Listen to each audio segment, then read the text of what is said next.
Welcome to the Two Chumps Football Podcast. He's Emil Calamito. I'm Chad Wilson, and we are here to get it on, man. Transfer portal, NFL draft coming up.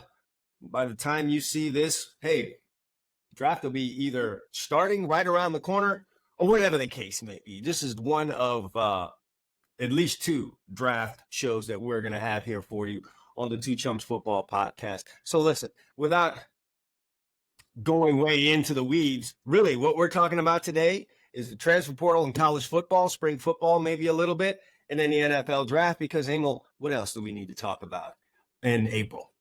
The transfer portal is the college football draft anyway. The redraft. Basically, it's a merging of two things there now, college football and the NFL in more ways than one. I mean, before we jump into these football topics, in our little group chat that we got there with my brother, I heard you, the two of y'all, lamenting over what the Lakers are doing. Hey, I got news for you guys, all right? Lakers aren't beating Denver.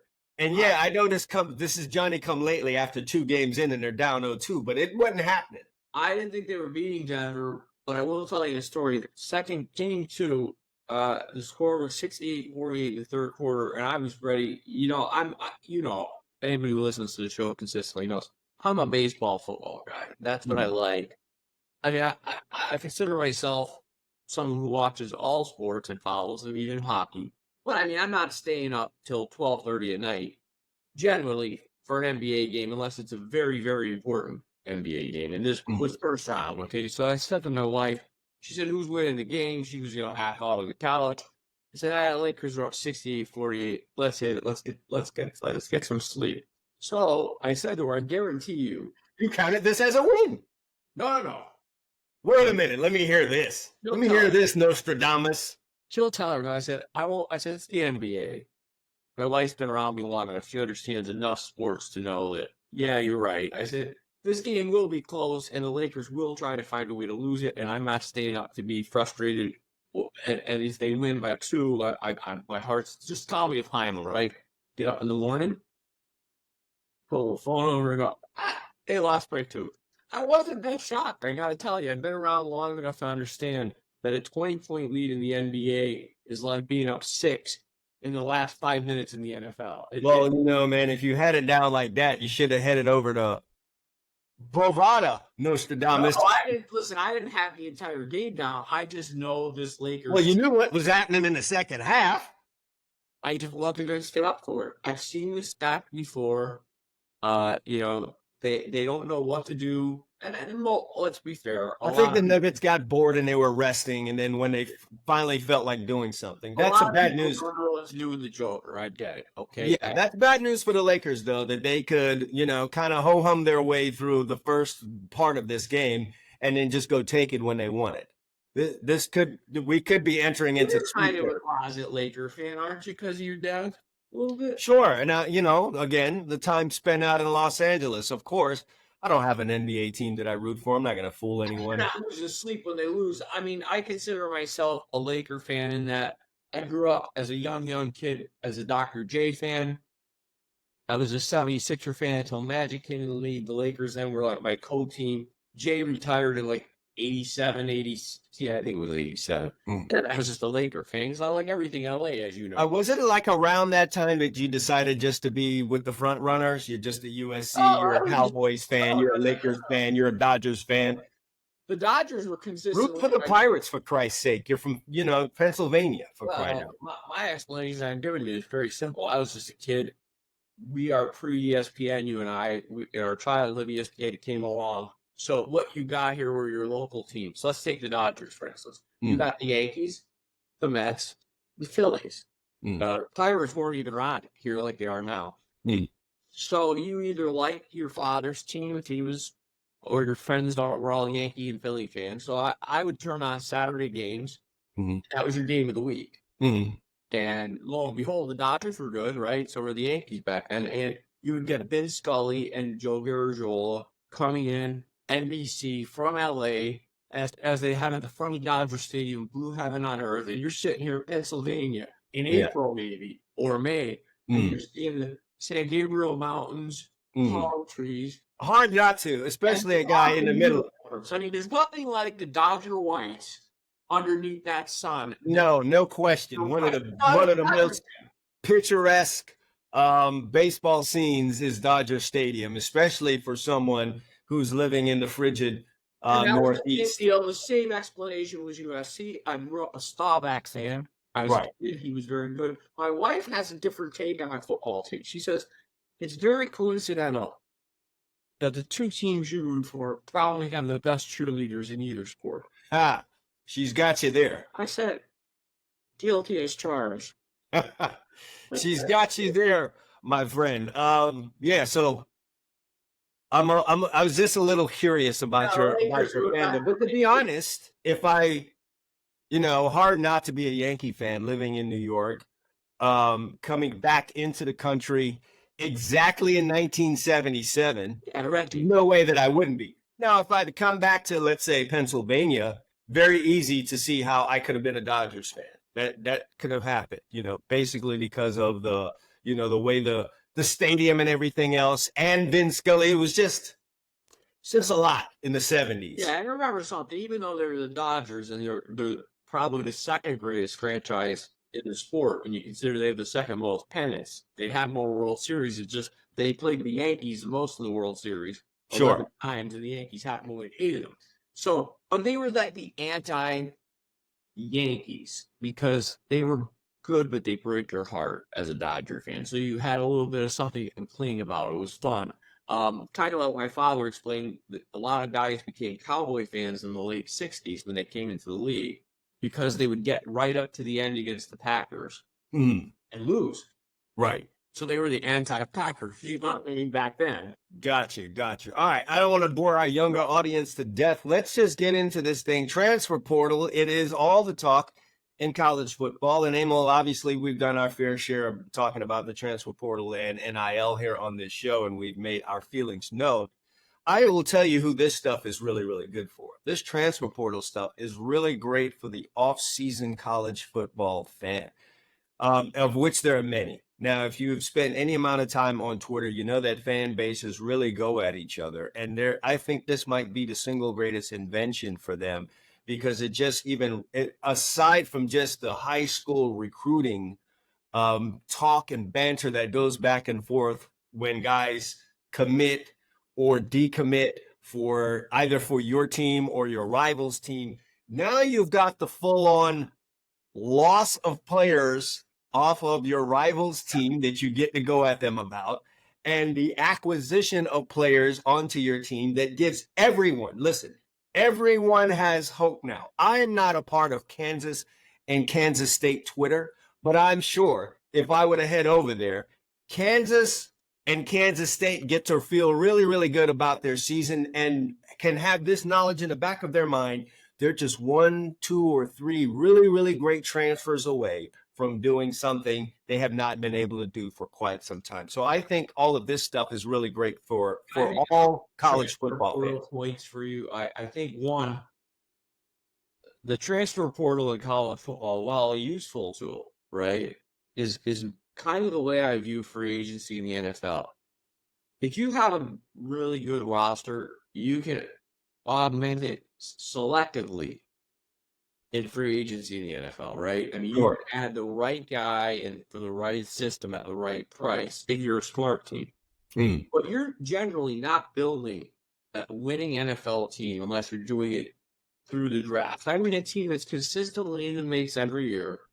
Generally, you need to draft well and use free agency selectively to augment your roster. Yeah, your key players need to come from the draft. And I kind of feel like that's where the portal is. It's if you use it judiciously to get depth, to add maybe a guy that's the right fit, but you need to have great recruiting classes. I've come to accept at this point, you're going to lose at least a third of each recruiting class now because of the world. But you got to keep your core guys in place, your program guys.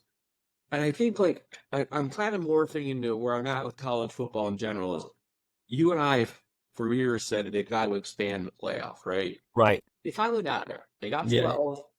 In 2 years, we're going to get the NFL style 14 where the top 2 teams get a bye. I think that would be good for the sport because everybody's going to be more engaged. You'll get better scheduling. Your team can lose a couple games. So I like that. I'd accept the NIL as it is what it is. The minor league football aspect, I'd accept it. I think the portal is the last thing for them to kind of fix. And they're going to have something here if they can fix it, because that's the problem I'm having now. And I wanted to ask you specifically. I picked two cases. There's many. Picked them because I follow my team. Kids came in January, okay? Mhm. And I think his last name, you say it like Reichs. He's Okay. that's a tackle from A&M. Backup player. There were 42 games. I think he started 5 or 6. Came in January in the portal. Went through spring camp. Didn't even finish spring camp. Bounced in April. He's at Auburn, okay? Yeah, another kid, 2024 recruiting class, interior lineman, highest rated one coming in, and I can't say his last name. Jason starts with a Z. He's from your state in the Clearwater area, Okay. the west side. Okay. Came in January. Okay, so he's coming in the 2024 class. Came in early, I believe. Sure. Didn't get to the spring ball. He's a freshman, true freshman. Yeah, Emil. That's the part I think needs. You've got to fix that. Why do they need to fix it? I don't think it's good for the sport generally. Who knows about that stuff? Yeah. Other than a USC fan, who knows about No. I know. Listen, but every program has. I'm using it because I follow USC. If I wanted to get the leads to start going through the Miami roster, I'd find you a couple myself. Sure, but like, if I just take a devil advocate view of this, if I'm not a hardcore, if I'm the surface college football fan, which is what would describe probably many of them, I don't know that. I don't know that a guy transferred in from Texas A&M in January and then he left in April. I probably don't know that. The tree in the woods theory. If you don't know the tree fell, it didn't fall. No, unless it's a high profile guy like the kid that went to Alabama and then the Iowa kid. He went to Iowa, went back to Alabama. I don't know, I don't know about it. And so I'm going to be more concerned about what's actually being put on the field come August. So let me ask you this, and this is an honest question. And if your answer is sure, I'm okay with it, then that's fine. I'm not going to try to sway you. Are you just at the point where you just accept that this is not really college football at the higher levels? I mean, are you at my point where you're just saying, hey, it's minor league football? I hate to use this term. It is what it is. And then I will follow it up by saying, with this transfer portal stuff, with regards to the kid that transferred in from Texas A&M, the difference in the transfer portal thing, as opposed to, a kid coming out of high school, these guys aren't taking trips. So they're just going off of word, what they think, when they're trying to leave one school over another, So if I'm at Texas A&M, I decide I'm going into the transfer portal. I've got several offers. I am not taking trips. I'm not actually going there. So I don't really get to see what it is for real until I actually land on campus. So I would have to sign with that next school. So the kid committed from Texas A&M to USC. And then I've got to get to USC. And then now I've find out whether or not I like the school. I really like the coaches, whether or not they told me the truth about the depth chart, which you have to understand. Like in high school football recruiting, there may even be more lying going on to kids in the transfer portal than there is in high school. So they could have lied about the depth chart. I've seen in high school football recruiting where guys get hidden. All right, you start talking, they didn't mention so-and-so on the depth chart. And then you get there and they're there. And then do I even like the city? Do I even like being there? So they find these things out. Well, okay, that's fair. That's a fair point. Let me ask you the second part. The second example I gave was a recruit, freshman. It was a recruit. And so, that you can just chalk up to a couple of things. Yes, there will be kids that will be unhappy. I'd be lying to you if I told you I was happy. I went to 2 colleges. I got unhappy at Long Beach State while I was there for a totally different reason than the next time I was unhappy. I just felt like this program was not where I needed to be. I was above and beyond this, not to sound snooty or whatever, but it wasn't what it was sold to me as. Well, it was a failing D1 program at that point. And of course, none of that's made known to me. I didn't even get taken to the stadium. So I got there and I was unhappy. Transferring was going to be a difficult proposition for me. Leaving there would have meant I'd had to sit out going a year somewhere else. Now, when I get that feeling that I'm not happy where I am, I can leave.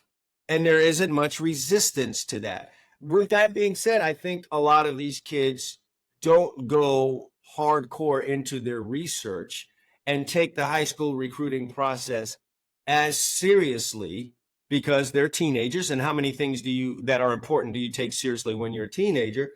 And they know that there's a safety net there for me.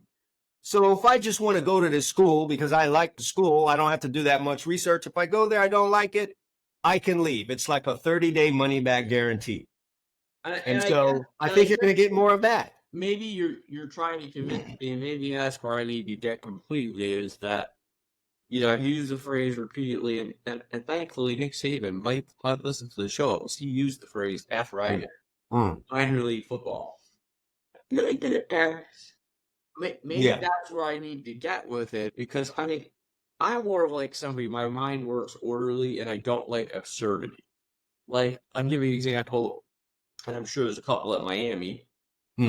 Kyle Ford was a big time recruit 5 years ago in the SC as a receiver, top 10 in the country overall player. Then did you watch at USC?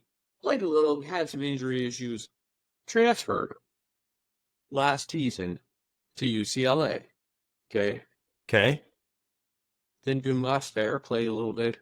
My top 20 balls. But Ford has another year of eligibility with the COVID thing. Right. So he's going to be our major Ogilvy from the 70s, who played in all 17 Sugar Bowls at Alabama. Sure. He's coming back to USC, and I have to give him credit. One thing, his post, which I saw on Bleacher Report on Twitter, was picture of this all USC uniform, something like, "Sorry, man, I was tripping." Emil, there's nothing to stop this, and I'm gonna just break it down to this. Here's where I am. This stuff's only going to matter for the top guys. When it's a fringe player, when it's a backup, when it's, I hate to say this, an interior lineman, I don't think people by and large are really, really going to care. When it's the quarterback, when it's the star running back or star wide receiver or the big time linebacker or DB, then it will matter. I think for all of these other guys, which are going to make up the majority of the roster, it's not going to really matter. It sounds like you're giving me advice, which, by the way, and his side, this part of the discussion, taking your advice, because it sounds like advice I give my kids and other people in life on other subjects. Accept it for what it is, because I like football, you like football. Enjoy it for what it is, because you like watching the games. It's kind of like I told people, hey, you're a Beatles fan. Guess what? They're not getting back together. So don't compare every band for the rest of your life to the Beatles, because they're not getting back together. So listen, the college football that you and I know and love peaked when Vince Young ran through the corner of that end zone and they threw the confetti. Let's just be honest. That it peaked. Yeah. There's a new college football now. And you and I have got to make a decision as to whether or not we want to be a part of it as a fan. I want to be a part. I want football. I'll still see. So I think for us, Emil, what's going to happen is, more so for you than for me because of my business, I have to be involved in the off-season stuff. But for you as a fan, I think you're going to be less involved in the off-season minutia, maybe the high school recruiting, because you used to be in it more. You'll probably be out of that more. I think the transfer portal stuff will probably be too much for you and others like you. And if I was ever out of the gridiron studs business, it would probably be a little too much for me as well. But come August, September through December, we will involve ourselves in that because I like good football. Yeah. I like offense versus defense, the whole strategy of it all. I don't need to know the acquisition of the soldiers. I'm just gonna need to see the war from August to December, and then what happens in January. And at this point, I don't care. I don't care how the soldiers were acquired. Oh, is that a German fighting for the United States? Great. It's the United States. Yeah, go beat Russia. And we're just not going to. And you know what? I think you make very valid points because at the end of the day, the one thing I'll give college football, and I always say this, right? And I think they finally got to the point of following the sport. Remember, I used to say to you all the time, if you just say, "Give me the best game on Saturday, the best game on Sunday," and neither one involves teams that I root for, I'm watching the Saturday game all the time because of the past injury and everything that surrounds college football. I think that makes it a better individual watch. And I always used to say the reason you follow the NFL is more orderly.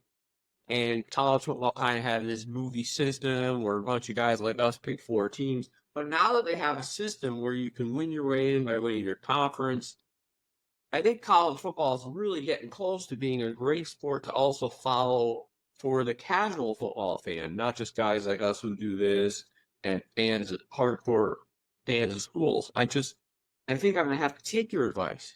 Yeah, but on that note, though, I'm Johnny other side of the coin. We're gonna have to see how the 12-team playoff affects the regular season. Maybe sometimes you watch that. You might watch that Alabama LSU game because losing the game as Alabama means you might not make it to that. I've had this discussion with family members who try to give me that side of the coin. I say, listen, you're kind of looking at this, in my opinion, the wrong way. In the NFL, we have 32 teams, and they still have 14 in the playoffs, and we watch the big game. We have 135, 137. Yeah, you and I both know that many are not eligible for this thing. Let's say it's 80. Let's just do like you and I said. There's 4 major conferences with 20 teams for 10. Let me stop you there. Let's be real. How many teams in your mind, just off the top of your head, would you say are in the legit running when we start in August for those 12 spots? How many teams do you think in college football? Well, no. I'm not doing year to year. I'm saying programs that just in general, though. I'm curious as a number. I have one in my head. How many do you? Programs that legitimately could field a team that makes it. I'm not saying they will each year. I'd say there's 50 to 60 that could. I kind of had that number at 40, but okay. Okay, so 40 and you let 12, 14, and you're still less than the NFL. And my point is, you're going to get just like college basketball did. You're going to get better out of conference teams. Case in point, this year, we have Texas playing Michigan. We have Georgia playing Clemson. We have USC in Vegas opening with LSU. Those games are no longer catastrophic. And I think it's going to be important. Because we're going to get more of those. I think that's great. And when you look in the scheduling now, you're going to eventually have teams for the Big Ten and SEC, not this year, but I think as this progresses, they go 9-3 and play a brutal schedule and slip in as a 14 seed. And they'll probably be better ready for the rigors of that playoff. That's what I want to see as a fan. I don't want to see Alabama play Kent State. Okay, I have no interest in that game. And as an SC fan, is there word on the SEC getting rid of that end of the year speed bump game? I don't think they will until they're forced to because more teams from the other conferences are getting in. But I think you look at some of the scheduling, both through some of these. I mean, I'm looking at like Michigan's schedule. Really good. I mean, brutal. USC. They're out of conference games or LSU, Notre Dame, and their easy game is Utah State, which Jordan Love is the quarterback of the Packers. I mean, that's, to me, as a fan, I don't want to see my team play a match. Yeah, I think the schedule will be more captivating week to week. We've had lull weeks in college football. Yes. I think we're going to have less and less of those. Let's dig into this. When you talk transfer portal in college football, there's one team you have to talk about, and that is the Colorado Buffaloes. Say what you want about Deion Sanders. He has brought more attention to Colorado football than anything that's ever happened there, save what year was that they were in it? 1990, whatever. Yes. He's done that there, no question about it. And you're either love Dion or you hate Dion. Very few right down the middle. Here's what's going on in Colorado right now. 19 transfers out. When I think the transfer portal opened up last week, was it? 19 transfers out, 4 transfers in. Emil, I know you're not a Colorado Buffalo fan, but if you were, would you be concerned? No, and I'll tell you why. He inherited a program that won one game. They were horrible. They were 1-11, right? What did they go last year? 4-8? Yes. Okay, so he cycled out a lot of players from the 1-11 teams and trying to make a quick change, right? And he certainly did make them more competitive. I mean, They were 400% better. well, I'm not even Any saying business would take that. I'm not saying from a winning. You're right. Any business would take it, but I'm not even saying from a winning perspective. Generally speaking, I saw enough of their games last year. Say even when they lost, they were more competitive. Mm-hmm. So now those kids coming in, he's got a full recruiting class coming in. Mm-hmm. So I think it's just a natural, hey, I know what I want. This was a Band-Aid, and you hate to do that with human beings, but let's face it, businesses do it every day. Sure. This is a Band-Aid. Now I've got what I kind of want to develop here. You're not going to play much. You might want to consider the portal. Yeah, the Dion haters are out in droves, and they're pointing to the 19 transfers out, stating things like he's, losing it, doesn't have the program under control, players don't like him, et cetera, et cetera, et cetera. I'm with you on this. You came in, there was a 1-11 football team. And, we keep saying 1-11, but the couple years before that, they weren't any better. So this was like a cancer that had spread. It wasn't just confined to one area. So it wasn't going to be a one-year churn on the roster. You did your initial churn, which was big and got a lot of publicity. And it got you 4 wins, versus the 1 win the year before. But there may have been guys in there who heard the message from Dion and who didn't leave immediately and decided to hang around. And now in year 2, they realize, I'm going to be on the wrong end of this thing. And as you advance in your college football career and you start realizing I'm running out of eligibility, I've got to make a decision. You probably get some of that. I think the biggest, maybe, I wouldn't even say problem, is that they had a kid, Dylan Edwards, running back, that came in the 2023 class that had left yesterday. But, I'm not seeing this as a problem for Dion. I just think he's upgrading the roster constantly. He's made it known that he will be diving headlong into that portal, and that should put everyone on notice that is there. No one's going to get comfortable on that roster. And I think some of these guys are reading the tea leaves and they're jumping ship because, as we talked about, you have the ability to do this in college football now. And so they've got to really think about their future. And everyone's in a hurry to play right now. No one's trying to sit through any type of adversity whatsoever. They want to get on that field as freshmen or sophomores. And if they don't, it's time to panic. And so I think that's more of what's happening here. There are more of those type of 1-11 type players there that have to go. He might experience some of this again the following year, and then we'll probably see it hit normal levels. So what, to your point, do you remember, that must be 20 years now, do you remember when Ty Whittingham, the old Stanford coach, at yesterday, and I remember us specifically having this conversation. And I don't know if you use me as an example on the show, but when you rebuild, it's nice if you can do it in the right order. But I think the portal has really screwed up. If you remember, he came in at Notre Dame and had immediate success year 1. They might have won 9 games or something. Yes. 10 games. That was a setup. Right, because then he went down to 7, and then people were like, oh, we're regressing. Where if he went to 7 and then got to 9 or 10, people would be like, oh, okay, that makes sense. Right. I think that's kind of with the portal, you get a lot of this, like an EKG reading. Because, like, give you an example, right? It's because their paths are kind of parallel. And they weren't as far down, but Sanders came into Colorado. I was lucky. He went 1 and then he went to 4. That was nice. Like you said, 400% better. Well, he wasn't the 1. Right. He's the 4. He's the 4 and 8. If he gets to 7 this year, I see a progress, okay? Riley given to USC and did the Ty Willingham kind of the EKG. He Yeah. came in, I think because of the portal first year, he had a great quarterback and he got a couple big, solid offensive linemen that 1 year eligibility guys. They weren't NFL quality, but they were good players, a lot of stars.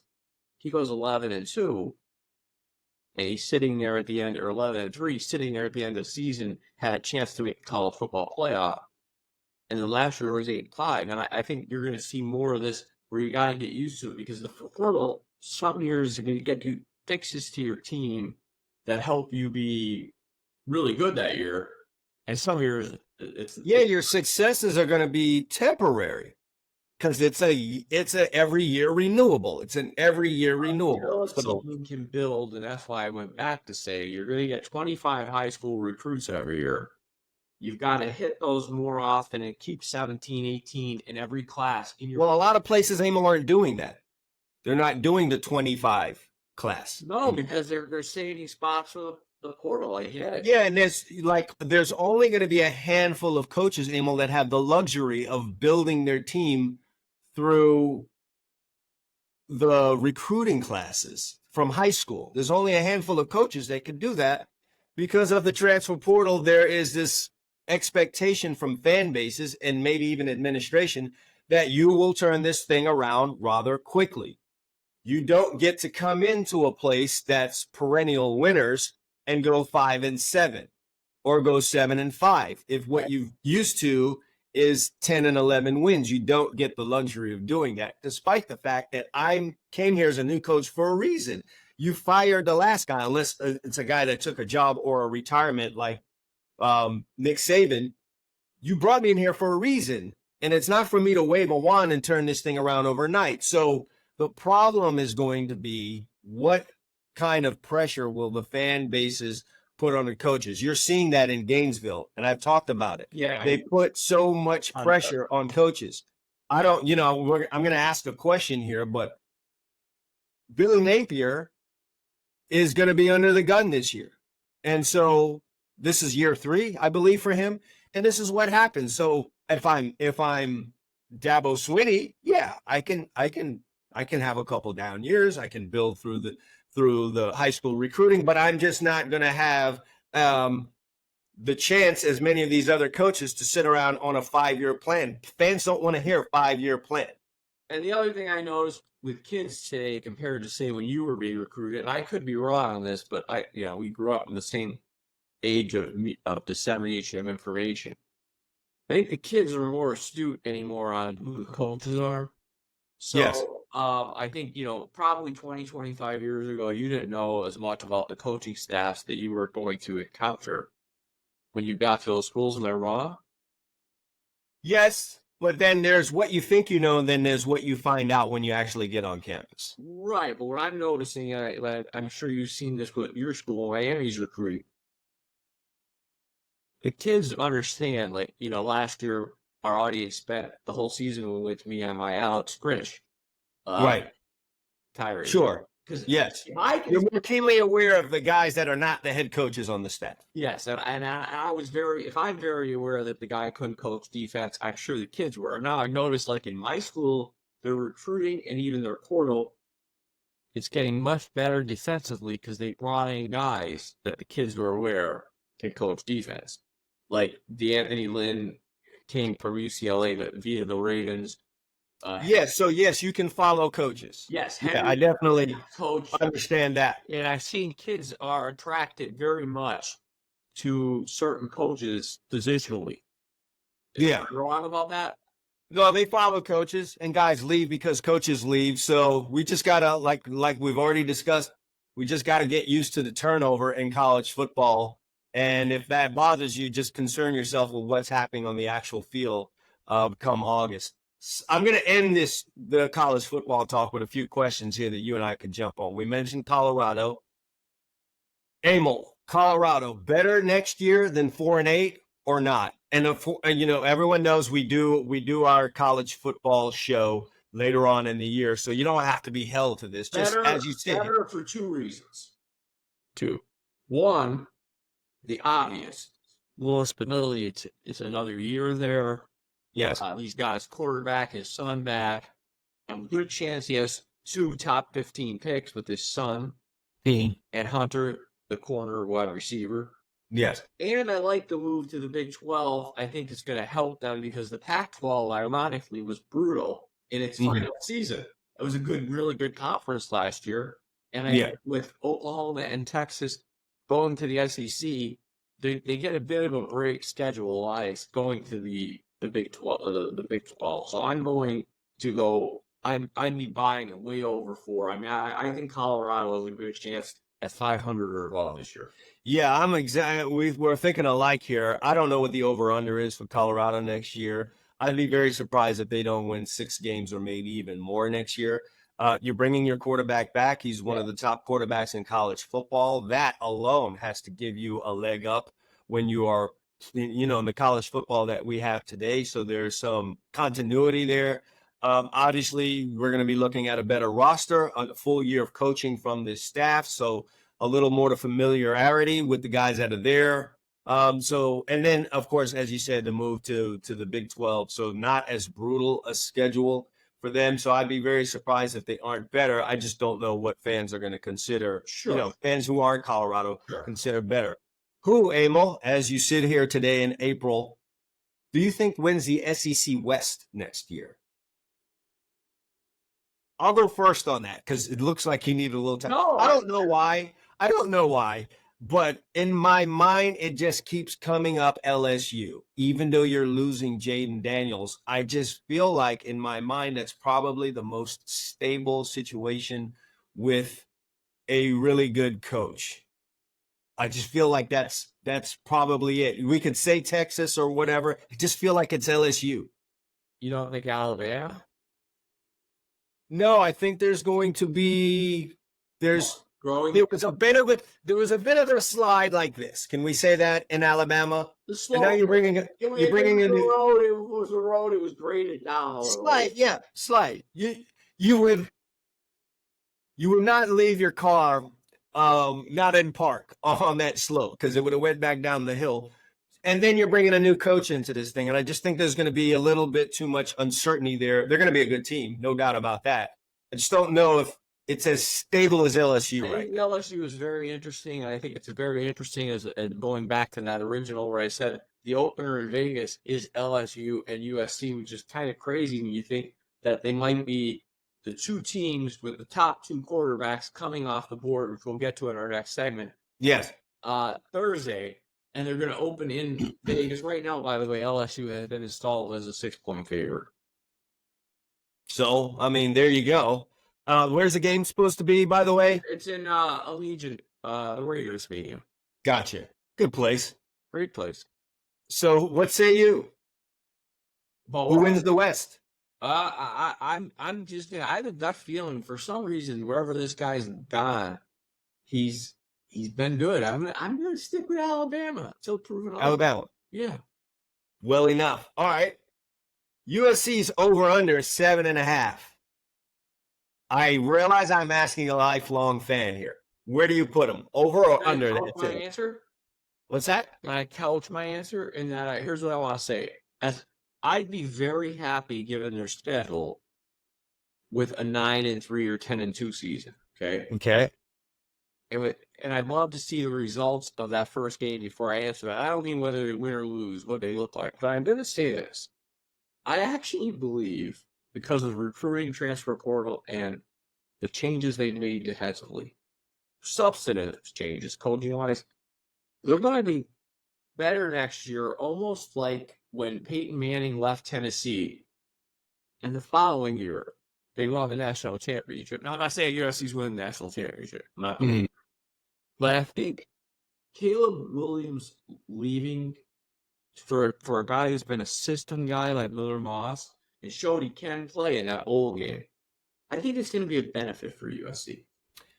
Once again, we think alike on that. I like them over 7.5. And I do, as crazy as this may sound, I do think Caleb Williams leaving takes some of the circus atmosphere away from USC, brings it back into more of a team atmosphere, not really centered and running through one guy. That works in basketball. Maybe it doesn't in the game of football.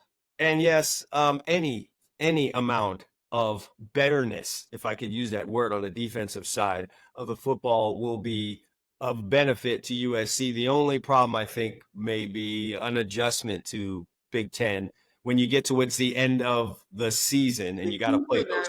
The key for that team is really going to be their first 3 games, 4 weeks. They have a bye in there. I think playing the LSU game on a neutral field, closer to obviously LA, but it's a neutral field. LSU will travel well, and they come home and play Utah State, which should be a win. And then they have a bye week, and they go to the Big House and play Michigan, who, by the way, is breaking in a new coach. I think if they can come out of that stretch somehow, 2-1, winning one of those big games, I think their season could set up well for them because they're good games next year. The rest of the way are home. Penn State's at home in October. Notre Dame's at home to end the season. And then Ohio State. Yeah, we'll obviously revisit this as we, hit our show later on in the year. Does Miami get to the ACC championship this year? I think Miami's going to make a big leap this year. I'm not sure if it's ACC championship worthy, but again, I feel like they're going to be in that USC category, and I'm hoping for a 9 or 10 win season for Miami. Where that leaves them in the ACC mix, I don't know. We don't know. Clemson is still a good defensive club. We'll see what they've got that opening week against Georgia. We don't know. Does Florida State continue? Jordan Travis is out. Do they continue their ascent? I mean, he seems like he's got that program on solid ground. So I don't know if Miami's ACC championship worthy, but I think they're going to be a 9 or 10 win team. Yeah, I'm thinking 9-3 this year. I know we have fans that are going overboard, and I should caution them on that.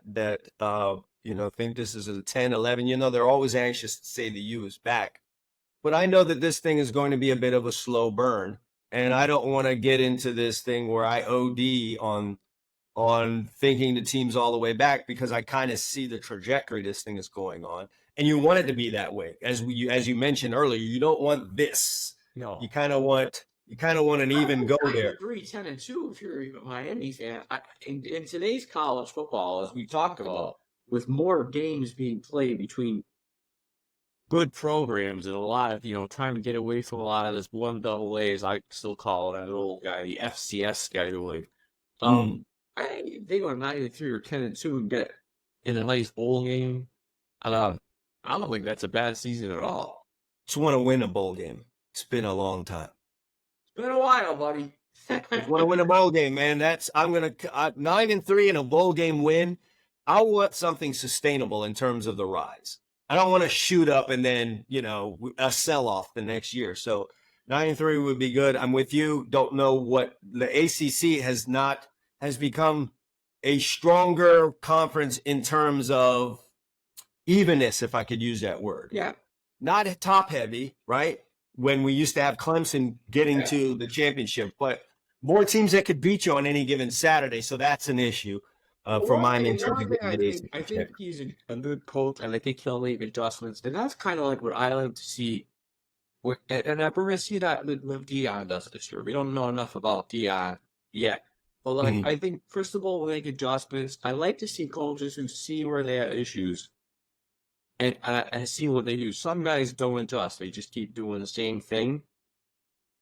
And you have a problem. For me, my whole thing with my team was I looked at Lincoln Riley and said, okay, you have a problem. You're going to keep rolling that defense out there? And he went out and he said, I'm willing to get legitimate defensive coaches. So, okay, I hope you're going to say, okay, you are showing me, and he's only 40, an ability to adjust. And I think your coach, principals, is sitting, I think, he'll adjust. He seems like a guy that understands the game and his towards attack that they pissed away. Right. Hopefully he never does again. That's collapse. Now, if I see that a third time, there's a stubbornness there that would be of issue. Yes, I understand. Final question before we head into NFL talk here. Florida, over under 5 wins, where would you put them? I don't have their schedule in front of me, but knowing how the SEC... Just know that it's they boy. I know they over one you guys, so... Let me get that for you while you ponder this, and you might change your mind with whatever answer you give. But yeah, what do you think? Bring me a schedule. Go ahead.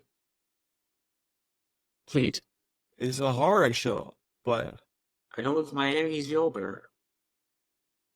they open with Miami. Okay. They get Samford the next week. Okay. And it's not or just Samford?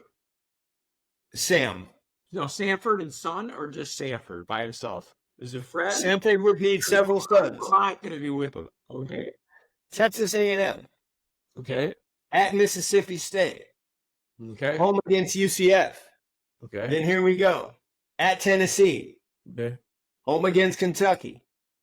The annual Georgia clash. At Texas. Home against LSU. Home against Ole Miss. And you end the season at Tallahassee. If they win 4 games, it'll be a good year.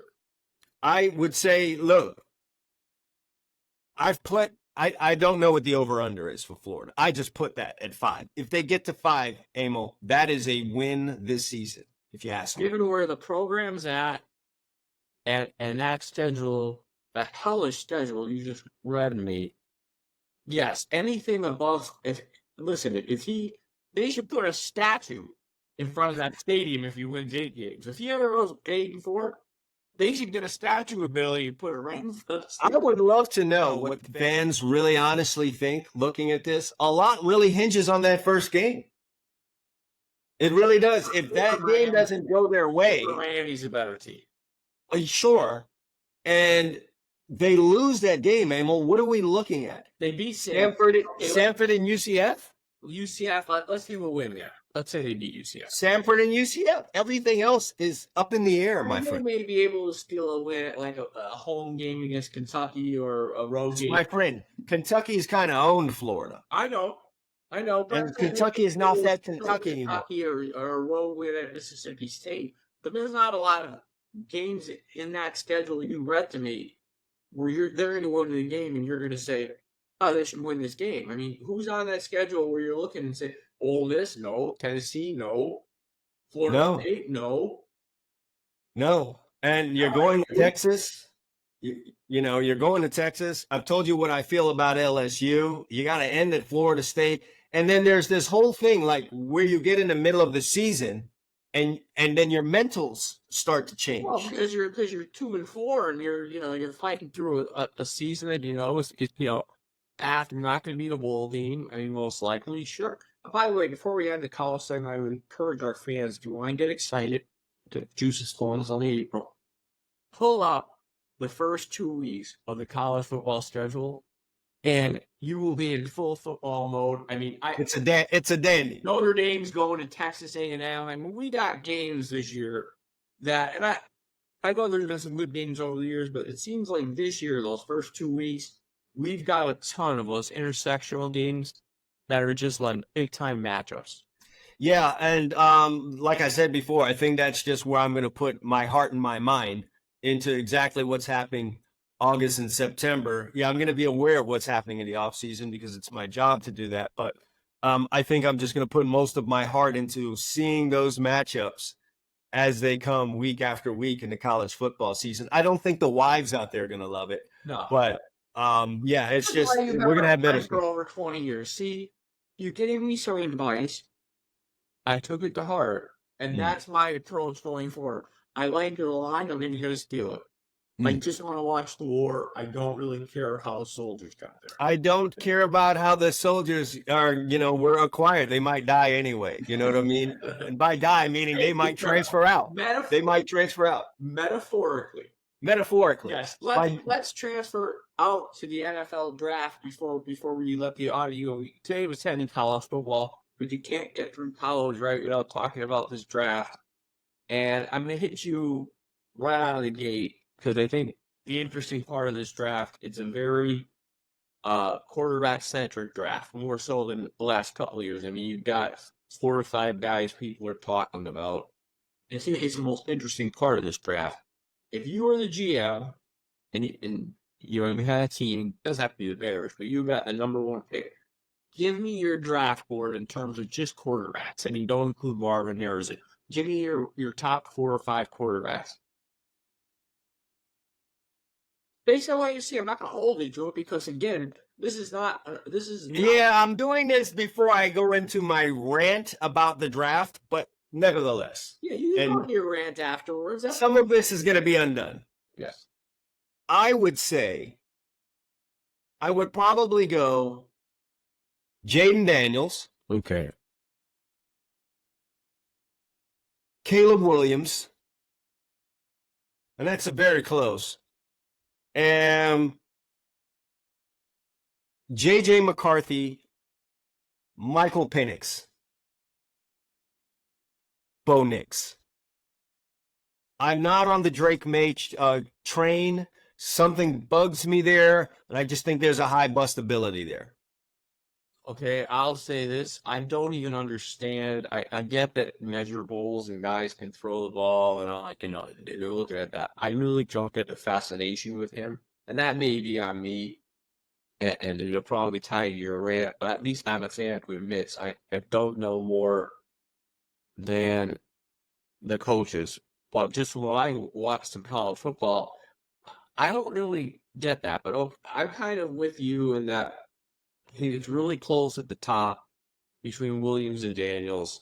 I think Williams is the better prospect in terms of measurables. Like, I mean, the guy's got a cannon attached to his shoulder. Okay, there's just something, and I say this with all due respect as a USC fan. There's something that bugs me with him at this point, and I don't know what it is. I could be completely wrong. But it almost seems that it may be a personality thing where he says something and I'm misinterpreting, but it almost seems like he's got a diva in him. Oh, yeah. There's no question that has come out in droves. And it started during the season. Yes. And some of it fueled perhaps by his father. But the more we have been able to see him and just him, pull him outside of whatever shadow his father had over him. You remember a whole bunch of controversy surrounding him as he was leaving Oklahoma and had not yet chosen a place. You do remember that. I remember. People may have forgotten it. Yeah. There was a whole lot of drama there, a whole lot of talk, and what the dad wanted, what the Caleb Williams team wanted, and a whole bunch of that. And then it just started to grow and grow and grow and grow. And then as USC stopped meeting expectations this season, it seemed to become more and more of a problem. And I'm just wondering about that part. But the other thing about this too, Emil, I'm wondering if we've not kind of gone overboard. And not by we, I don't mean us. I just mean the public at large. Twitter at large is all over this kid. The more he appears, the more they're tearing him down. And it seems he's going into this thing with, a chain around his legs. Like, there's a legit wanting of him to fail. Well, yes, and some of that is just people being people. We hate to see people succeed. Part of it is brought on yourself as you try to draw attention to yourself, even if you don't realize you're drawing attention to yourself. And again, there's that. If he had Russell Wilson's career, I think the Bears would be thrilled, right? What I'm going to say here, I'm going to kind of give you the caveat that Russell Wilson took his team to 2 Super Bowls. Probably should have won 2 Super Bowls. Sure. But then as he got up to the top of the hill, he started the ascent down. He had a little bit of that diva around him, where he had separated himself from the guys. Caleb entering in with that. Yes. He's coming in with that. So that said, I'd still rank him ahead of Daniels with the hold. Mm-hmm. That gets corrected. And I'm like you then with the rest of these guys. I kind of had McCarthy close with Penix. I didn't like what I saw in some of those games where Penix got pressured. Yeah. But I do think he's a better overall athlete than McCarthy. Mm-hmm. Thrower of the football. Maybe I shouldn't say athlete. Thrower of the football. He's got himself a great arm. So I'm going to put him there, then McCarthy. I think Bo Nix being discounted. But I'm with you. I take Bo Nix based on what I saw in college over. I love the adversity Bo Nix has had to go through. That means something. So I've liked that because he was written off at all. By the way, I'm going to say something crazy. One of them is bound to succeed, but I think every quarterback in this first round that goes had lost potential this year. Every last one of them. Every last one has bought the team. Yeah, every last one of them. I'm with you. And the higher they go, the bigger that probability. But that's that's just kind of what I'm seeing. What, Emil, would you consider to be a successful career if Caleb Williams were to go to Chicago? Because I have an idea. I look, the Chicago Bears, just for fans out there who may or may not know this, have never had a quarterback throw 30 touchdowns or more in a season. I think if he accomplished that, that would be worthwhile for me. One Pro Bowl. One Pro Bowl would be one for The me. Bears, he is getting the Bears back to a Super Bowl. I mean, people forget the Bears Wait a minute. He's a bust if he doesn't do that? number one overall. Yeah, I mean, I think that's the expectation. You're the Chicago Bears, and for younger fans don't know this, but pre-Super Bowl era, I mean, the Bears were ranked there with the Packers. I mean, George Halas invented professional football. I mean, That's almost a totally different sport. So let me ask you this question now that you said that, Emil. Yes. Now that you've said that. Andrew Luck, a bust? Was Andrew Luck a bust? No, because I think that He didn't have to get to the Super Bowl. He didn't get to a Super Bowl. yes, what the Colts had not suffered as long. The Colts got their Super Bowl with Manning, and so I think for the Bears, it's been 19. They were one Super Bowl. I mean, you got a bunch of these at this point. They've had them one, and that was that famous team that some call one of the greatest, if not the greatest team ever. That's hard to say. No, they did go again with Lovie Smith and lost to the Colts. They did. Well, excuse me, you're right. They invented two. That's how you got it. That's how. That's the two teams we're talking That's about. how easy it was. Listen, you have to admit, if you go back to that year, because now I remember that was the year I said the Colts had the Super Bowl. Ironically, you remind me that was the year. But you remember how forgettable? I mean, that Bears team I think was 13-3, but they were forgettable. Yeah, nothing special other than Devin Hester, who ran back the opening kickoff, by the way. But well, you don't think that if you're number one overall with the fanfare that this kid has had coming in from USC, by the way, who's had a ton of first, top draft picks. So them and Notre Dame have the most NFL draft picks ever. You're telling me, coming from a school like that to the Chicago Bears, second biggest city in our third biggest city in the country, right? And New York, Los Angeles, to the team that helped invent the NFL, the Chicago Bears, that he doesn't have to get to a Super Bowl? no, I don't. In my mind, no. Three things need to happen. 30 touchdowns. Let's get that off the board. Let's stop being the only team that's never had a quarterback. That's fair. I would say 2 Pro Bowls, even though that stuff is highly subjective.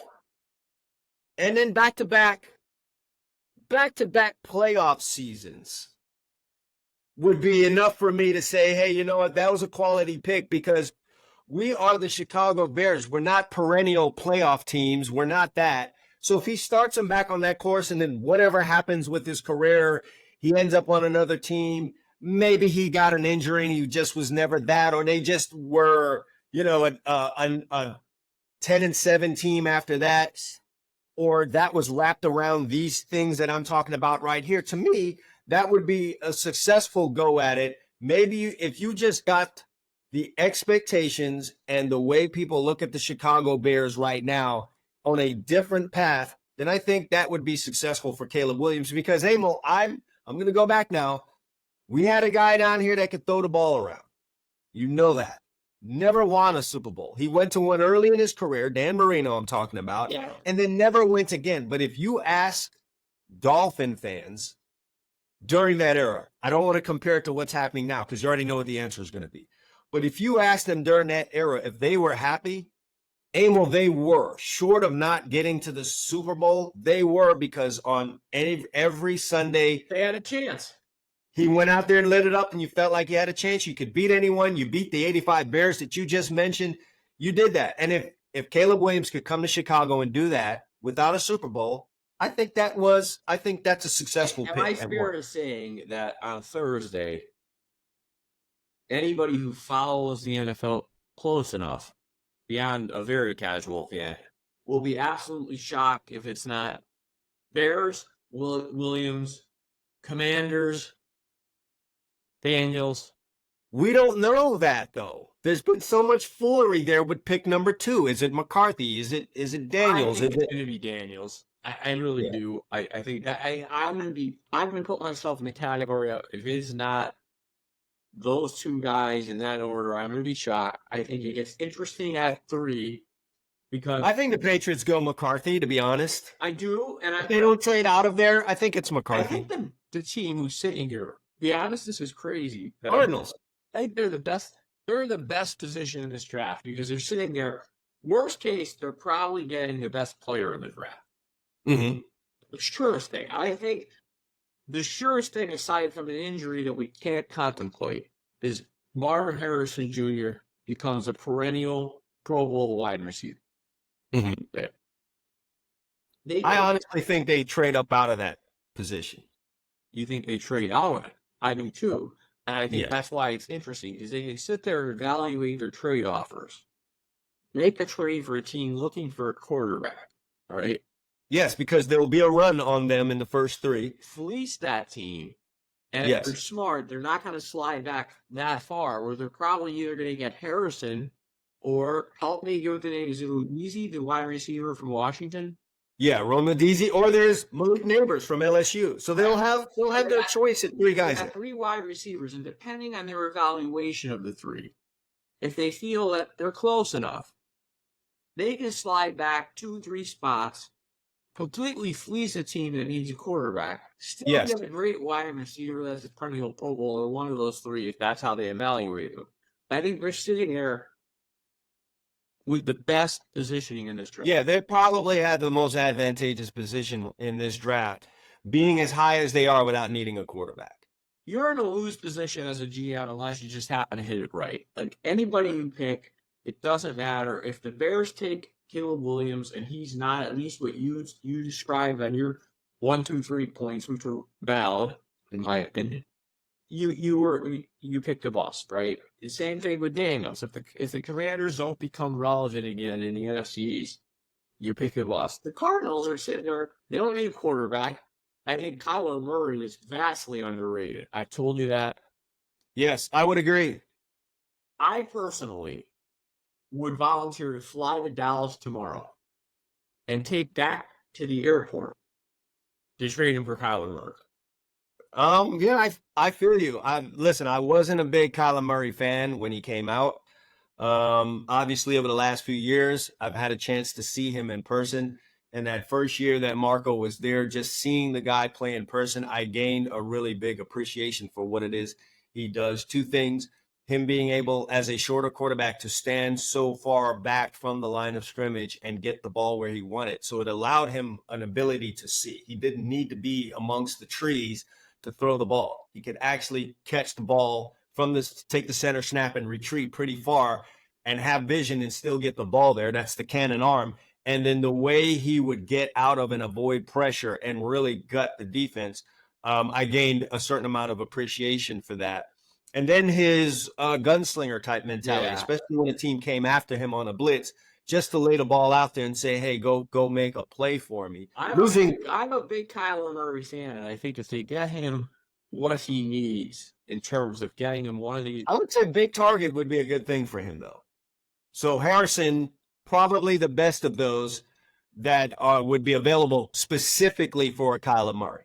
Yeah, and I'm a big fan. And again, it might be, maybe I'm wrong on this assessment because, again, they play a pretty wide open style. But I'm a big fan of the Washington wide receiver. I agree. I really like him. So I think either one of those two, if I got either one of those guys for Kyler Murray and I got additional picks, you sitting good? Winner. You sitting good. They do have a chance to be the big. I have somebody that's sleeping down there that is kind of like, hey, you got Daniel Jones. We think we made a mistake. He's our quarterback, but I'm pretty sure they feel like they made a mistake. Well, I'm saying, and so they would be one of the teams that might be trying to do. Would they be willing to jump Minnesota? I think is 5th. Is Minnesota 5th? Yes, I believe so. Or is it the Chargers? Might be the Chargers. Let's get the draft order. Excuse me. Minnesota is a team everybody thinks is going to trade up. They're another one that everybody has trading up to grab one of these quarterbacks. So, the Cardinals are sitting there with several teams. The Raiders need a quarterback. You know, there's the Giants, the Raiders, the Vikings. There's a bunch of teams that couldn't be coming after the Cardinals pick there. I think it's Chicago, Washington, New England, Arizona, then New York, then the Chargers at 5, Giants at 6, Tennessee 7, Atlanta, Chicago, Jets to round out Well, the the top 10. Chargers might be a team also that, they need receivers. The Chargers, Yeah, they obviously don't need a you quarterback, gotta be but careful if you're the Cardinals, because the Chargers probably go either lineman or receiver there, and likely if you're the Chargers with the guys they lost this offseason, like Keenan Allen, you lost Keenan Allen, you lost Mike. They're going receiver. they're going receiver. So you got to be careful if you're the Cardinals that you have multiple options if you're going backwards there. So Jim Harbaugh, he might get a guard. Harbaugh might trade out of the spot. He might get a fullback. You're right, but here's where this is interesting. You're making jokes, but here's where this is interesting. You've got 5 quarterbacks legitimately, including Maine, McCarthy, and probably Penix or Nix, right? That could all be in that, where it just comes off the board this year. Bang, bang, bang, bang, bang. So you could even have a team like the Chargers that's live back a couple spots. Yeah, there's going to be a lot of jockeying going along, which brings me to probably one of the final thoughts we're going to have here. Draft picking as a science. First of all, if you think, I honestly feel it is as hard to pick the entire first round of the NFL draft as it is to get a bracket right in the NCAA college basketball tournament. The order? The players picked 1 through 32. It's just not going to happen. Not happening. It's just not. Yeah, That's matter of fact, I think give it the same chance of doing it as picking an entire bracket, which is 0. 0. Yeah. Like what I don't. What are the odds? If you've got a chance there, pull up the odds on hitting an NCAA bracket. That's got to be about the same of hitting everyone, because there's going to be a trade. And you can't possibly have enough information from all of those teams. Maybe you're plugged into one team, right? My cousin works for the Los Angeles Chargers, and I know what's going to happen there. But you don't have one at Tennessee or Atlanta or with the Raiders. You don't have that much information for you to be able to figure out there's going to be a trade, and that upsets everything. Listen, people, I'm sorry if you're in the audience. I scroll down some myself. I'm not being judgmental, okay? But if you spend a lot of time implementing mock drafts, I want you to email the show, and Chad and I are going to give you a list of different books to read on anything. One of the great things one of the great things that's been invented out there is these things that they put up on the websites where fans could go in and make a mock draft just for their team, 7 rounds. Oh yeah, I love those. They're awesome. Some of the names that I see put in there, it's like these guys are stuffing first round picks into their 4th round pick for their team. I love this. Yeah, I'll take the entire Alabama defensive line. Yeah, I've got Marvin Harrison at pick 77 for my team. I love it. But yeah, all right, we've got that part out of the way. So you just can't pick 32 right picks in the draft. Here's the other thing. And I've engaged in this, you've engaged in this. If you think you can really, with any amount of certainty, forecast what's going to happen for a player's career when he's drafted in that first round, I'm here to tell you, you're drunk. There's just so much involved. And I want to ask you this, Abel, and I want you to be completely honest as a fan. When a player doesn't work out, who do you put it on? Just be honest about that. No, as a younger fan, before I became a man, because at 40 you become an adult. No, I put it on the player. But as I got older, I realized just how this works in terms of fit, and just like free agency, I put it on the team usually for not getting the player right for their system. Yes, there's a number of things that happen here when a player doesn't work out. I'm gonna just put it on. I'll put this on the player. Couldn't handle the pressures of the NFL or having money.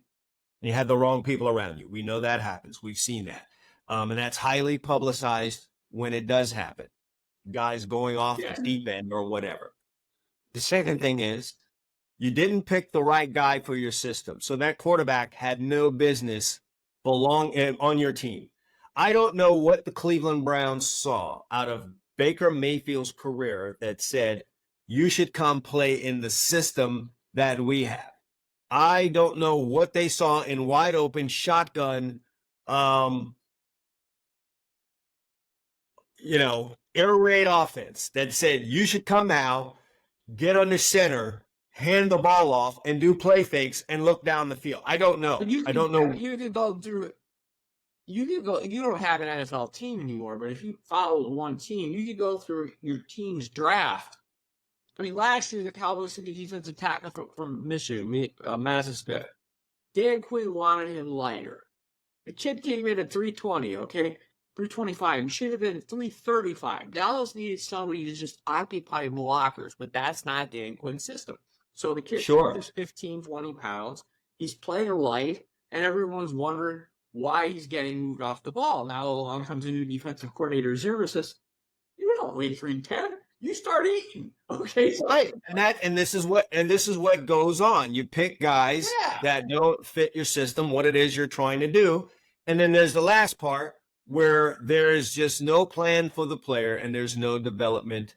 And either teams just aren't historically not very good at player development, or B, Emil, there's so many different opinions on drafting a player. There's what the GM wants, there's what the head coach wants. Then there's also, like you mentioned, what the coordinator on that side of the ball wants. And those things don't always marry together. Matter of fact, more and more I'm realizing that a lot of times there's a disconnect between that general manager and the staff as to what they want. Somebody's going to win, and when that person that lost doesn't get necessarily what they want, they're not all in on the player. So, I mean, I used one example. You could go through any NFL draft team by team, but in that example, I mean, that's a case where the coordinator carried a lot of weight in the organization. So nobody's coming along and saying, we didn't really draft that guy to shoot gaps or anything. We drafted him to occupy space, and the coordinator's like, what I want to do. Right. That's not what I want, right? What I want. So that's at least three guys that's got to make a decision on one guy, and getting three guys to all come together and agree is very, very difficult in this ego-filled world. That's what you're watching the draft. Okay, get past the first round because that's easy. Everybody knows the players. I am going to take more delight in just looking at this first round because, Emil, I've gone through the drafts, and you're going to get at best 20 players that are going to be quote unquote successful out of that first round. At best, you're going to get 20 that you can call successful. The statistic over the last 10 drafts, 56% of the players drafted in the first round became full-time starters.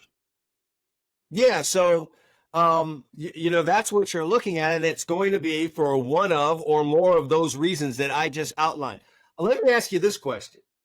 If Patrick Mahomes would have gone to Cleveland and Baker Mayfield would have gone to Kansas City, what do you think would have happened? Do you think the Cleveland Browns would have won two Super Bowls? No, and I'll tell you why I don't think they would have won 2 Super Bowls. Because Patrick Mahomes played college football, Sam will have to remember, at Texas Tech. Yes. And I believe he actually played for a guy who was the head coach of the Cardinals. Yes. The guy who became the NFL coach. And I think his senior year, he won 5 games. I think they were 5-17. So, again, the tools were there, but he went to what is a guy who's underrated and is now getting his due, is going to become an all-time great NFL coach, as people are starting to realize. Andy Reid's taken 5 teams to Super Bowls and won 3 of them. Okay. I do think, Emil, there is a pretty good chance that the Kansas City Chiefs would have won a Super Bowl with Baker Mayfield as their quarterback. You won't get an argument for me. Andy Reid is head coach, Tyreek Hill, Travis Kelce, and what the Kansas City Chiefs have been able to put together as an organization, as a unit, as a team, I think they could have very well have done that. And so now when you think about that as a fan out there, as you get ready to sit down and watch this draft, I need you guys to float that through your head. It's not always the player. It's funny how the same teams seem to be making great picks It's making a good pick, a guy that fits, and then having a system in place where you develop your rookies. You're The very Baltimore dialed, Ravens. Chad. You're very dialed into this. So what I'm going to say, you probably have been laughing at for longer than me, but I find it absolutely hysterical when we get past the first couple of days and we get to like the 5th round, okay? And like Mel Kiper, whoever's the guru that day on whatever channel you listen to, goes, "Oh, what a steal here at pick number 174." And you're going, Yeah, and you know what Mel Kiper and other guys of that ilk are doing? They're evaluating solely the player. They're not taking into any account the other things that I told them. That's a great player. I use this one a lot because I'm in the DB world. Yeah. Derek Stingley, a man-to-man corner at LSU who is a great player. When you have him playing man-to-man, the Houston Texans picked this kid to go play in cover 2 system. We didn't hear anything from Derek Stingley over those first 2 seasons. Nope. They change the head coach. They bring in a different system that's more suits him, and Derek Stingley turned into the player that we thought. That's Well, let simple me as hit you here. that. Let me hit you here on this one before we go, because this guy was an all-pro last year. You post a lot of good DB, so I would actually take your opinion over anybody on TV on that position. You didn't have Deron Bland being an all-pro in his 2nd year in the league. No, but Deron Bland ended up in a system that was ideal for what it is that he does. Right. But what I'm trying to get at is we all pretend it's fun. It's entertainment. I get it. And that part of it's fun. But don't pretend that the day after the draft ends on Sunday, you can sit and look at a team's draft and give it a grade. You don't know. No, there's so many factors. And then there's a luck thing too. Injuries, Everything. coaching changes. Yes. There's so much there. So while you fans out there OD on it and think you know who's going to be a great player, you didn't think Patrick Mahomes was going to be sitting where he sits right now. And I bet a bunch of you out there thought Baker Mayfield was going to do something other than what he's done. 12? Yes. Okay, so he's got 3 Super Bowls. Now, granted, he's still a first-round pick. We're not talking Tom Brady this year. Sure. But he lasted to 12. That means, obviously... He was not one of the first 5 taken. He was not the first quarterback taken that year. And that's who people thought was going to win 3 Super Bowls, and it turns out. So there's such an inexact science here. First of all, as you sit down, don't think you're going to pick all 32 of those things right. You would be hard-pressed to figure out who your team is going to pick if your team is picking past 10, because you probably have no idea, and you probably have a really good chance of being wrong. And then don't think you know what a player is going to end up doing in his NFL career. Whether he's round 1 or he's round 2 through 7, you have no idea. Just enjoy it. If you're the Jets and Giants, be prepared to boo whoever you guys pick, because that's what you guys do every year. And chances are one of them guys are going to end up being Hall of Fame. My friends laugh at me anymore because as I get older, I'm less intense with this stuff. It's like I look at Calm down. Okay, they're the guys we got. Let's see how they look in the summer. I mean, I don't know. Yeah, Emil, your team picked Dak Prescott one year, and you didn't think anything of it. Trust me, I didn't think anything of it. I was like, right. And here we are. Yes. So, all right, that's us. We're off our soapbox. We're heading out. We talk transfer portal because that's necessary. We talk NFL draft. You guys enjoy your draft, enjoy your NFL draft, and continue to get drunk off that transfer portal stuff as it goes on in college football. We'll be here to summarize and break it all down for you. We'll be back next week. All right, if you're looking for our show, we'll have to wrap up this NFL draft and continue to talk about transfer portal and then whatever else pops up in the world of both college and NFL football and sports in general. So for Emil Calamino, I'm Chad Wilson. Thanks for watching and listening to the Two Chums Football Podcast. We'll be with you guys next week.